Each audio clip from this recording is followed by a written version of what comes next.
Hi everyone, thanks for joining me today. My name is John. I'm the financial aid counselor for McGovern Medical School, and today you're joining me for the latest in our financial aid related coffee talks. This one is about student loan consolidation and refinancing. Right now we're in the middle of the coronavirus pandemic, so you're joining me at my kitchen table in my home, so welcome. Let's get started. So today we're going to talk about how to identify your loan portfolio. We're going to talk about the differences between federal loan consolidation and refinancing of student loans, which is a very hot topic right now. And we're also going to compare the two. So we're going to try and help you decide, or at least orient you to where you can go to find more information about these two so that you can really see what the pros and cons of each one are and maybe decide if one or both or neither of these is right for you. Okay? So let's get started with how to identify your loan portfolio. This is very common. Students wait until they're about to graduate and then realize that they're gonna have to start making payments on their student loans. Some may get a notice from a student loan servicer saying payments are going to be coming due, this date or that date, and people sometimes freak out about that because it can be terrifying, especially if you have a lot going on with graduation and trying to find a job or going into, especially for professional students, going into residency, that sort of thing. So it's really a place where you need to stop and take stock of where you are with your student loans so that you can try and get started on your financial future. Okay. So on this slide, you'll see there are two main websites that you need to go to find out all of your student loan information. One I absolutely recommend starting at is for your federal student loans is studentaid.gov. And when you log in, you'll log in using the same username and password you use to fill out your FAFSA. And then once you log into your account, you'll actually be able to see your entire loan history. So you can see when you took the loans, the amount that you took, the current amount. So if interest has been accruing all these years, you will owe a different amount. You can also find the loan servicer name, which is very important, especially right now. The federal government is changing the contracts with loan servicers, so not everyone's loan services, not everyone's loans are going to stay at the same servicer where you thought they started out.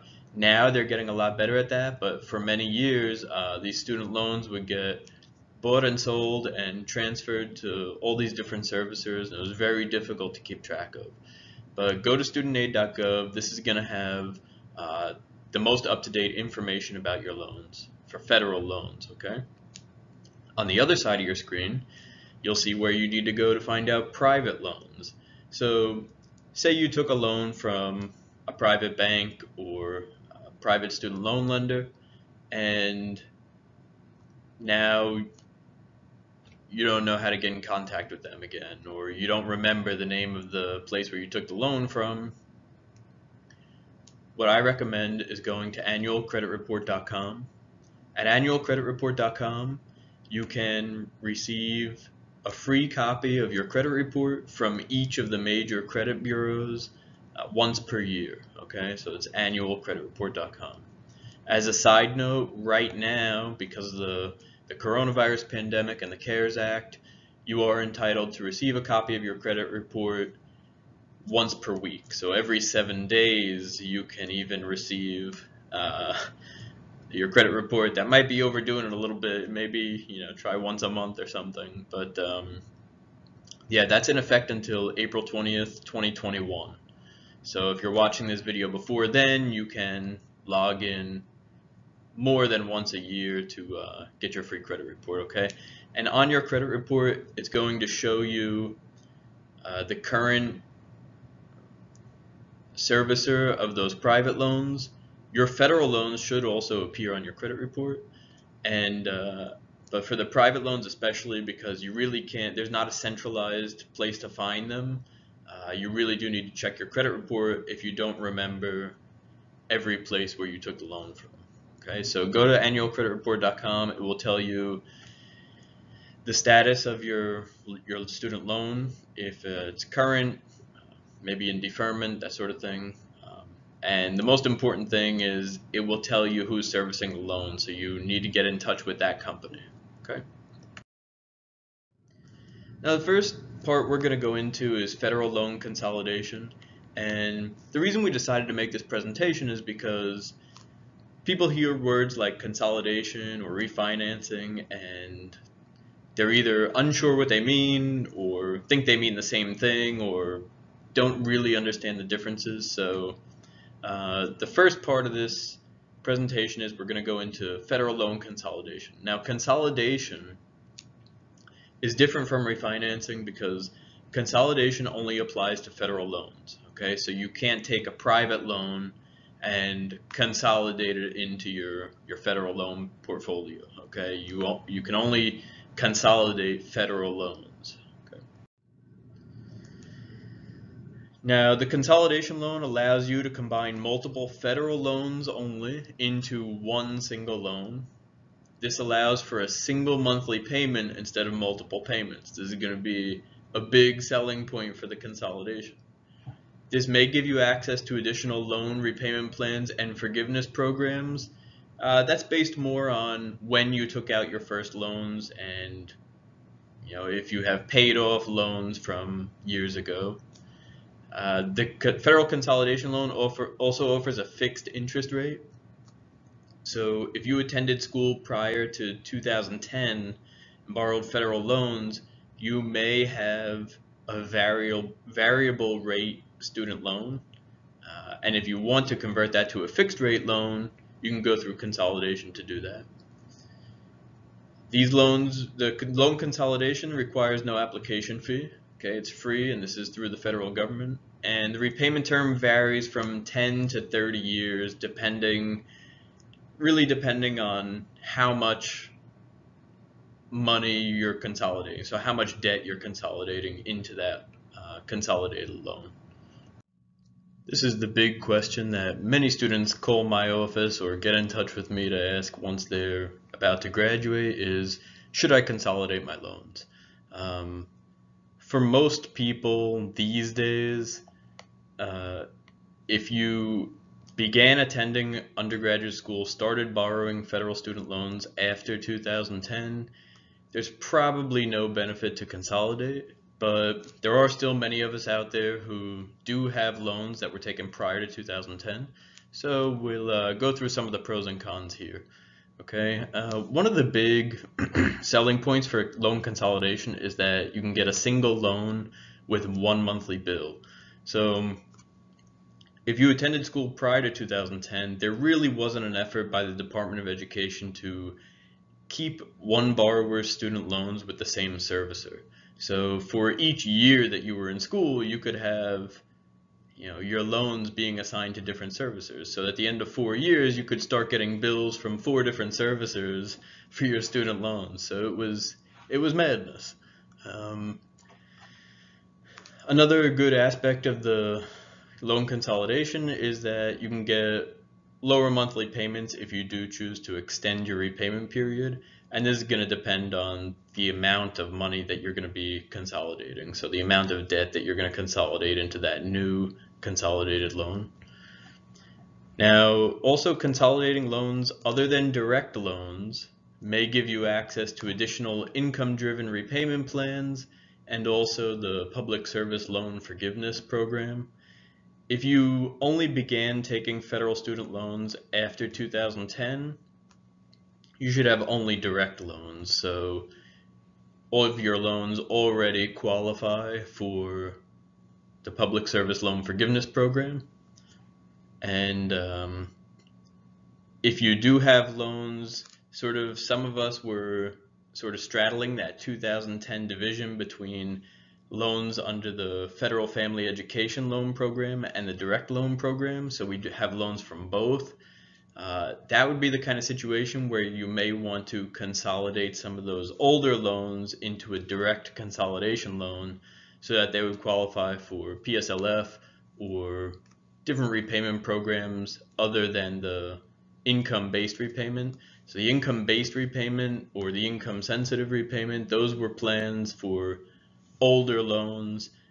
The newer income-driven repayment plans there's a lot bigger diverse selection of the different repayment plans that you can choose from under the direct loan program. So that would be an advantage of consolidating your older FFEL loans into a direct consolidation loan. Okay.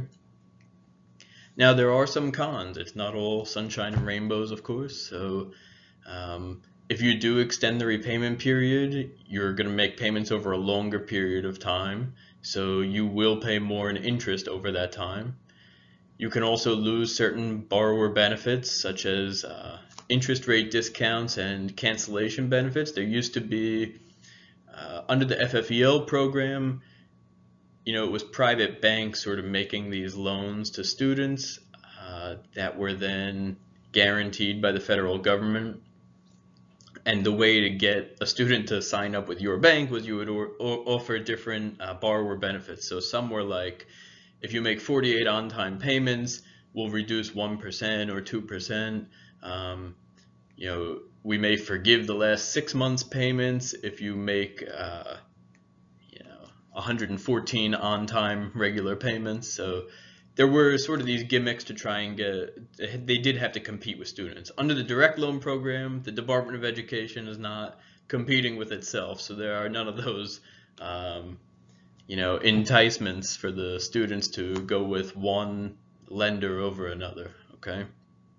And you would lose those if you go into the direct consolidation program, because now you're a direct loan. So the government doesn't need to compete with itself. It doesn't have to entice you into give you a lower interest rate or anything. It's just going to give you that one fixed rate.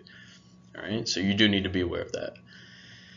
If you're paying on your current loans under an income-driven repayment plan, or you've made progress towards PSLF, and then you consolidate, you would lose that progress. So say you're going, say you took all your loans under the FFEL program, you've already made 5 years of payments, and you're eligible for forgiveness under the IBR at 25 years of payments. So you've already made those 5 years of payments, but now you're going to consolidate into a direct consolidation loan. Now you're back to zero. So you need to either go for PSLF and get that loan forgiven after 10 years for it to be worth it, or you have to make another 25 years of payments. Okay, so it's something you really need to consider. You really need to run the numbers on this and be careful. Okay, and also private loans are not eligible for the direct loan consolidation program. So we had already mentioned that you can't take a private loan and consolidate into a federal direct consolidation loan. Okay. Now, this is sort of a quick guide. So I put this slide together so that you can really ask yourself a few basic questions. If you answer yes to all of these questions, then a federal consolidation loan may be right for you, may be something you want to look into. If you answer no to all of these questions, a federal consolidation loan probably isn't going to benefit you all that much. So let's just run through them really quick. Do you have multiple servicers for your federal loans? If you answer yes to these questions, then it's going to be a lot more convenient to make one monthly payment to one servicer and just be done with it for the month, rather than you have many bills coming in, different due dates. It's easy to get distracted and miss a payment one month. You start paying late fees, that sort of thing. So it may be better for you to consolidate. Are you considering work in public service and public service loan forgiveness? If you are, then yes, look into consolidation, especially if you have those old FFEL loans that don't qualify for the PSLF program. If you have the newer direct loans, so you only started borrowing federal student loans after 2010, then your loans should automatically qualify for the PSLF after 10 years of payments on either the standard repayment plan or the one of the income-driven plans. So you wouldn't really gain any benefit from loan consolidation if you took the direct loans. Okay. Would you benefit from a lower required monthly payment? So as we mentioned before, if you have some of those older loans, they may not qualify for all of the income-driven options. So consolidating into a federal direct consolidation loan may make you eligible for some of these other programs that could give you a lower payment. Do you have private loans in addition to your federal student loans? This sort of ties into having too many servicers, too many places to send payments every month, and especially I see this with medical students who graduate. You know, medical internship and residency is very demanding time. You're not going to have a lot of time to sit down and start sending out bill payments every month and make sure that you're paying each servicer on time every month. So you want to be sending out as few payments as possible to simplify your life. And so if you do have also private loans that you need to make payments to, then it would be easier to consolidate your federal loans, send one monthly payment, and also deal with your private loans separately. Are you considering an income-driven repayment plan? If you are, then loan consolidation may be right for you because the consolidated loans can qualify for more income-driven repayment options than the old FFEL loans. If you have direct loans, again, you're not going to get any more options by consolidating direct loan into a direct consolidation loan. Now, after graduating, do you want to start making required payments as soon as possible? If yes, then go for the consolidation. You can skip the grace period. You can start receiving a monthly bill from that consolidated loan. I don't really recommend doing this because, especially if you have loans from undergraduate, like a subsidized loan, you skip the grace period and go into the direct consolidation loan, you may lose out on that subsidized portion. Okay, so if you may lose that grace period and have to start making payments when you could squeeze a few extra pennies out of the federal government there. Okay. Now, as we mentioned before, I know this slide looks intimidating because there's a lot of words on it. Okay, but really, I just want you to keep in mind that it's only federal student loans that qualify for a direct consolidation loan. Okay, so you can't take an outside loan like a private loan or a non-educational loan and put it into a direct consolidation loan. All right. So these are the different types of loans that would qualify to go into a direct consolidation. The Stafford loan programs, which was under the FFEL program, or the PLUS loans that were under the FFEL program, supplemental loans, institutional loans like Perkins loans that are guaranteed by the federal government, and some of these other loan programs that you see here.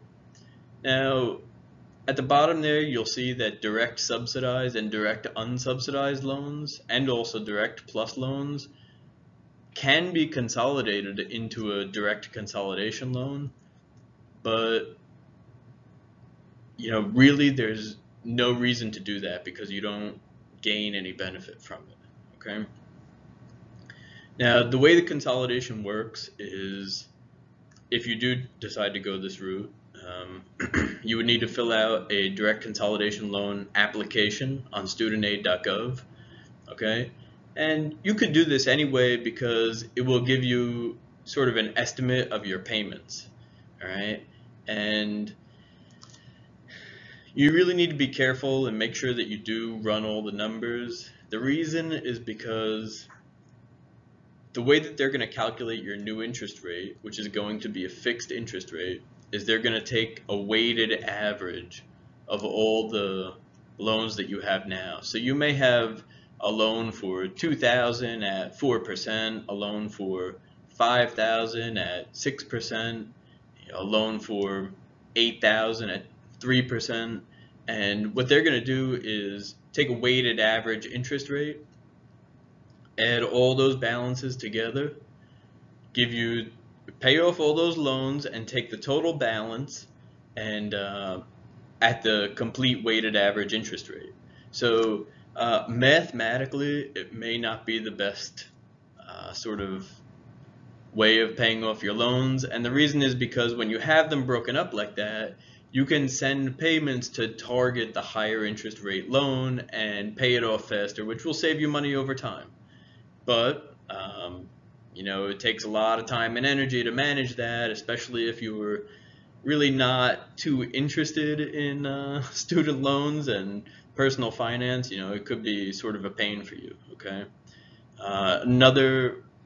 Just a small point that you need to be aware of is that once they take that weighted average, it's going to be, if it's not an 1/8 of a percent perfectly, they're going to round it up to the nearest 1/8 of 1%. So you may end up spending a little more in interest, but it's pennies compared to the increased convenience of having one payment to one servicer every month. Okay, but you do need to be aware of that. So who can benefit from a federal loan consolidation loan? Well, if you're having trouble making payments, this may open up some additional income-driven repayment options for you. If it's hard to manage multiple loans, like we said, it can catch up to you really fast and be very difficult to keep sending payments to different servicers. It can get very confusing over time. Okay. Also, if you don't have a stable income, I see this a lot with people who work in different fields, like, for example, real estate agents, where their income may be very high one year and very low the next year. If you are open to these income-driven repayment plans, you can contact the servicer and send proof that your income has changed significantly, and then they'll adjust your payments accordingly. Okay. If you do plan to work in a profession that's eligible for loan forgiveness, so that would be any nonprofit organization or government organization, would qualify for this public service loan forgiveness program. And you need to stay tuned because there's a lot of public service loan forgiveness changes coming through from the federal government, Department of Education. They're always making changes to the PSLF program. So I don't want to go into too much detail because, what may be going on right now may be different some other time. But we're also going to record more videos about the different repayment programs, so stay tuned for that as well. Also, if you have a loan in default, you need to contact your servicer right away. Get the loan out of default, especially now with these income-based repayment plans. There's really no reason to be in default because the federal government is so willing to work with you to rehabilitate your loans, get them out of default, and get you making payments again. And you will thank yourself in the future because this is going to impact your credit, and especially federal student loans. I mean, they never go away. You can't get rid of them in bankruptcy. It's almost impossible to stop paying before you either pay the loan off or you die. So these are with you for the long haul. All right. Now, if you want to get started on this, I recommend going to studentaid.gov, and there's much more detailed information on studentaid.gov about. And once you log in, they'll tell you about loan consolidation and also give you really estimates of what your payments may look like under the loan consolidation. So if you log in, they can actually use your federal student loans to show you what your payment might look like under a loan consolidation. So you might be interested in this. Log into studentaid.gov, find the payment estimate, and just find, hey, that's really not different from what I'm paying now. I might as well just keep paying my servicer right now. Or you may say, oh, that would be a much more manageable payment for me, this might be the right choice. So if you do decide to go this route, you would have to do a federal direct loan consolidation and a direct loan promissory note on studentaid.gov. Okay. So let's move on to loan refinancing. Okay, refinancing, the way it's different from a consolidation loan is that refinancing is going to be a new loan that will pay off all your student loans, and then you'll just make payments on this new loan. Okay, so the way it's different, there's a few main differences from consolidation. One is that it's not done by the federal government. So if you do a loan refinance, a student loan refinance, you can take federal loans and put them into this new refinanced loan, but you'll lose all the federal benefits like the income-driven repayment plans, the public service loan forgiveness. All those federal borrower benefits are going to be gone.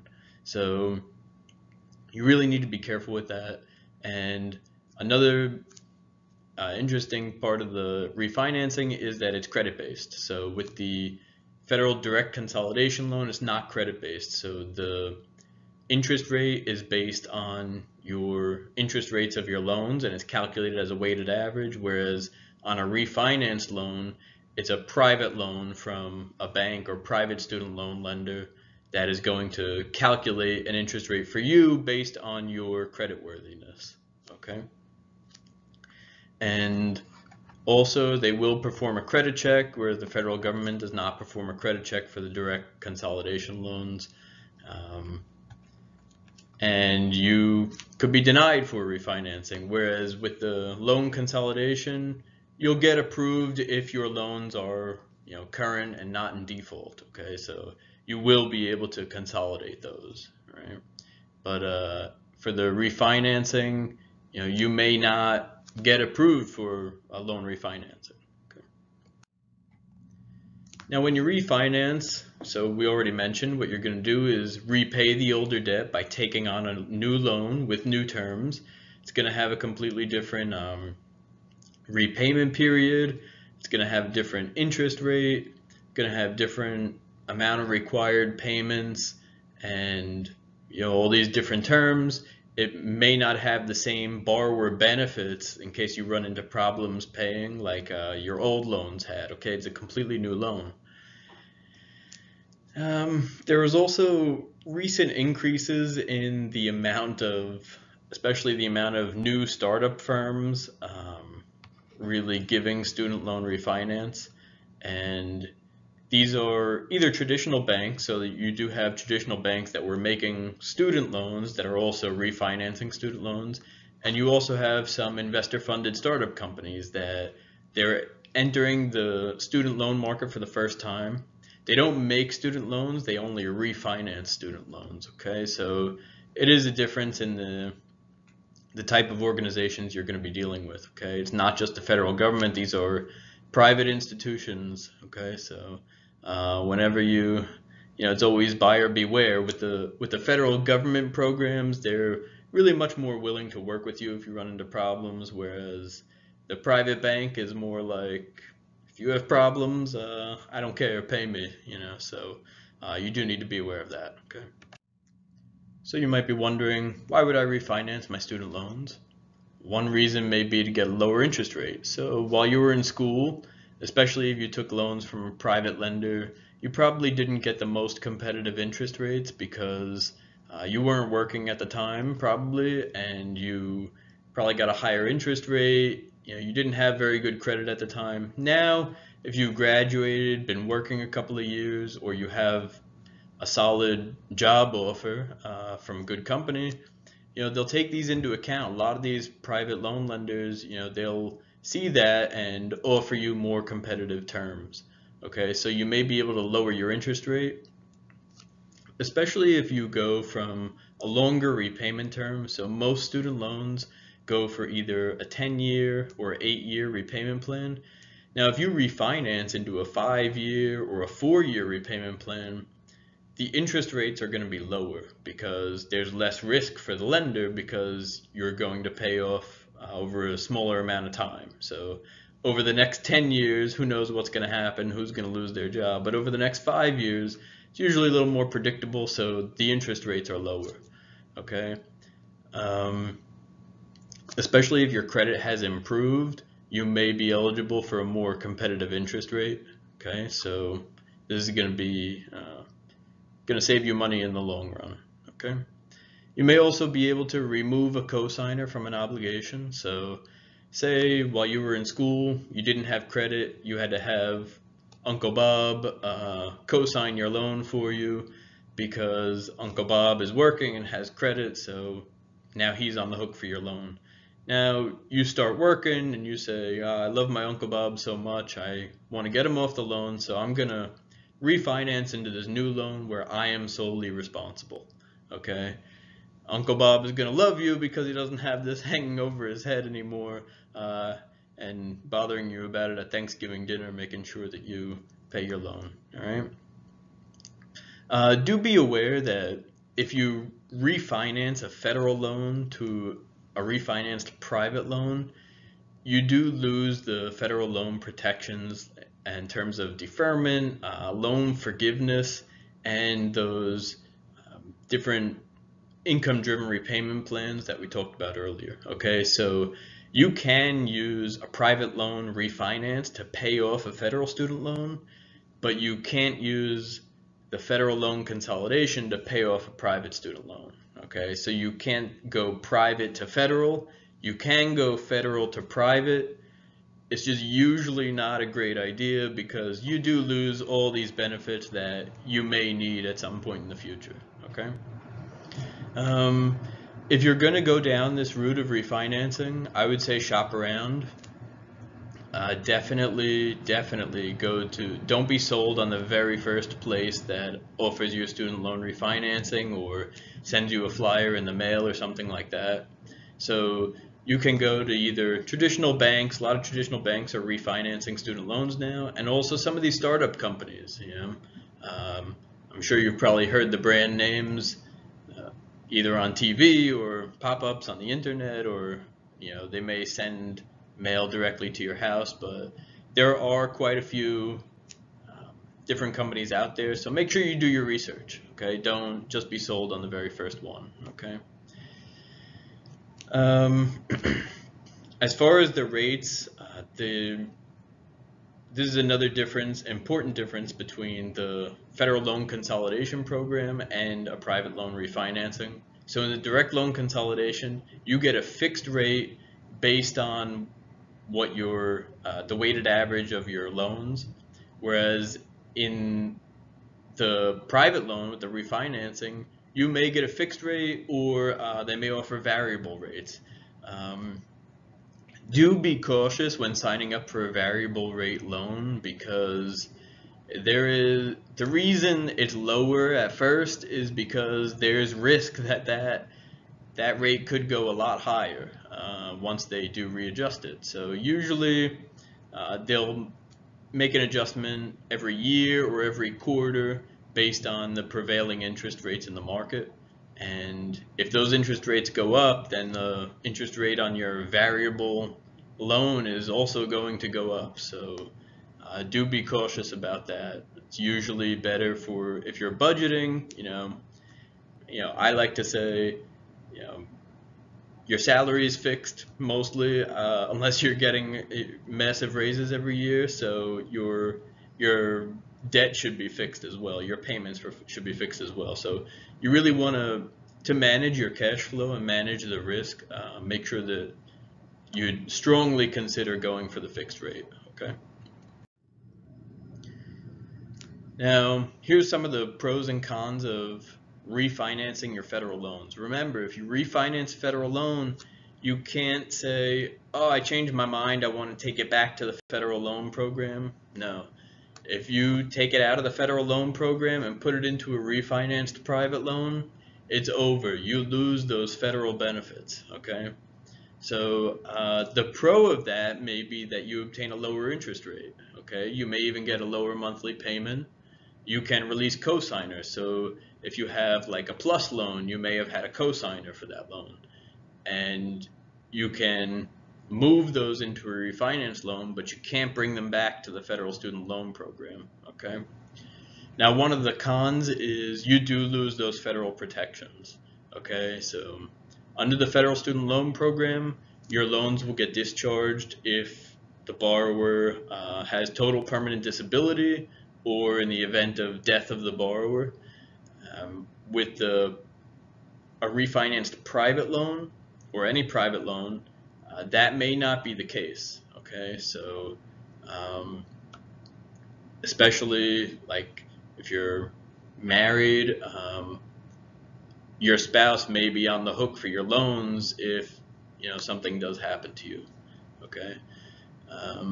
So do be aware of that your estate may be liable for the payments on those loans, unless I'm sure there are some out there where they do get discharged in the event of death or disability, or have some kind of deal for you, okay? Another con of taking the federal loan into the private loan world is that you lose access to the income-based repayment plans. Really, the federal government is the nicest lender out there, in the sense that they are much more likely to work with you, especially if you fall on hard times, lose your job. If you join the military, there's incentives. If you work in one of these nonprofit agencies or government agency, there's loan forgiveness programs. Whereas with a refinanced private loan, they want their money, okay? So you have to pay them every month. So even if you do fall on hard times, they may be less willing to work with you, okay? And any promises that you get when you're shopping around, make sure you get it in writing, because that's what really matters. That's the only thing that's enforceable. But do be aware that, sort of these just-in-case scenarios, usually the federal loans are a lot better, okay? Now, if you are refinancing, as we mentioned before, shop around. Compare a lot of different lenders, a lot of different programs, and make a list so that you can look to yourself, well, what differentiates this bank or this lender from that one, which one is better, and narrow down your choices. So make a list of the lender, if you have your federal loans or private loans, what you want to bring into the refinance loan. If you have a variable or fixed rate interest rate now, and which rates you're going to get. So once the refinancing is done, is it going to be a fixed rate or a variable rate? You do need to be aware of that. And repayment and deferment options, ask these private loan refinancing companies, if I do fall on hard time, if I do become unemployed, what kind of options do I have that will get me through that time period in order to either defer payments or lower payments in the event that I need to. And how many years are you going to be repaying? We mentioned that they may be different time frames. Depending on the interest rates, you'll get a different time frame. And are there any fees? Some of these private companies charge fees to refinance. It may be either a flat rate or a percentage of the amount that you're going to refinance. Whereas with the direct loan consolidation program, there's no fees. So you still owe the same amount that you owed before. In a refinancing program, there may be some lenders out there that don't charge any fees to refinance. There may be some that do, okay? You really need to do your due diligence on that. All right. And who can benefit from student loan refinancing? If you know that you will qualify for better loan terms, so if you have a lot of loans at high interest rates from when you were in school, and now you're a prime borrower with great credit, you're going to get the most competitive interest rates out there, then it may be worth looking into student loan refinancing. You want to combine both federal and private loans, or maybe even just a private loan into a refinanced loan to get that lower interest rate. Okay, that's something you can consider. Having a stable income is very, very important, especially if you're going to get involved with these, private student loan companies. They're in it for the money, so they're going to want money whether you become unemployed, have a decrease in income, whatever the case may be. You really need to make sure that you're absolutely certain that over that repayment period, you're going to have a stable income. Also, if you want to release a cosigner, this may be a good option for you, okay? And if you don't plan to use any of the federal forgiveness options or the income-based repayment plans, then refinancing may be worth it, because you may save thousands of dollars and be absolutely certain that you're going to stay employed over the next 5 or 8 years, whatever the repayment period is, and then you can save a lot of money doing that, okay? But really be cautious when you're considering the refinancing. Okay. Here's a quick chart that compares the consolidation and refinancing. Do be aware also that both consolidation and refinancing, they're irreversible. So say you already combined all your federal loans into a consolidation loan, and then you say, I changed my mind, that there's no takebacks. You owe the consolidation loan now. Also, if you take your loans and put them into a refinance loan, and then you say, oh, I want to get them out of there, you can't do it. The only way would be to refinance the refinanced loan. Okay, so let's take a look at these differences really quick. So what does it do? The student loan consolidation will combine federal loans only into one new federal loan, okay? Whereas the refinancing can take private and or federal loans into a private loan, okay? So you end up with a private loan with that one. And which loans can you combine? Under the consolidation, remember, you can only combine federal student loans, whereas under refinancing, you can do both, private or federal loans, okay? With the loan consolidation, you will not get a lower interest rate. You'll get a weighted average interest rate rounded up to the nearest 1/8 of 1%, which really isn't much, but basically you're going to get the same interest rate. And whereas in refinancing, you may get a lower interest rate offer from that company. Can you save money?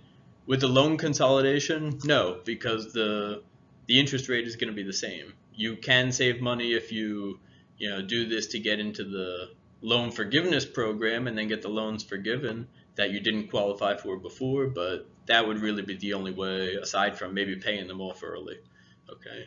Now, if you refinance, yeah, you can get a lower interest rate, so that can save you money. Okay. And will you be able to access federal loan protections, repayment programs, and forgiveness options? Remember, with the consolidation, yes, because it's a new federal student loan. Whereas with the refinancing, no. This is a private loan, so you do not get any access to those federal loan programs, okay? Will you pay just one monthly bill? Yes. With both of these, you will pay only one monthly bill to one servicer. Okay, so if you consolidate all your federal student loans into a direct consolidation loan, you'll make one payment to one servicer every month. With the refinancing, whatever loans you consolidate into that, if they were from different servicers, then you'll make one payment to the new servicer. Just sort of a side note, one thing that I would recommend is don't consider student loan, either consolidation or refinancing. Just my advice, until you are absolutely certain you've completed your education. Once you've taken all the student loans that you think you'll take for basically your entire education, that's the time to consider these options. Not, after you've finished undergraduate, you're going to graduate, so don't consolidate at that time. It's, it's not worth it, really. And for refinancing, you won't really get any of the best interest rates because you're still going to be in school. So probably not going to be the best deal for you, okay? Just wanted to leave you with some great resources to get started on your journey to either consolidation, refinancing, maybe both, maybe neither, but to help you decide. At studentaid.gov, this will help you. I recommend you to visit if you have any federal student loans, to log into there and really take stock of your situation.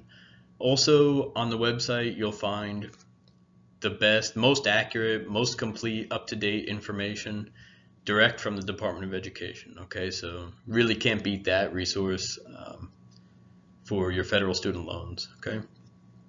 Also, the Association of American Medical Colleges on their website has some excellent resources for really financial preparedness and financial readiness for going about your life. Not only it's geared more towards medical students, but really it applies to anybody. So I recommend checking out the wealth of information on their website as well.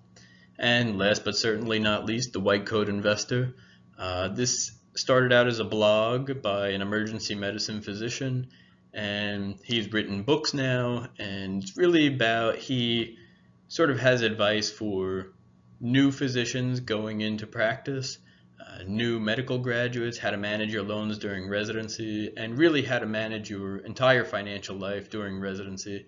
It's geared towards health professionals, medical, dental, high income earners, that sort of thing, but really some invaluable information for anyone, so I recommend you do check that out as well.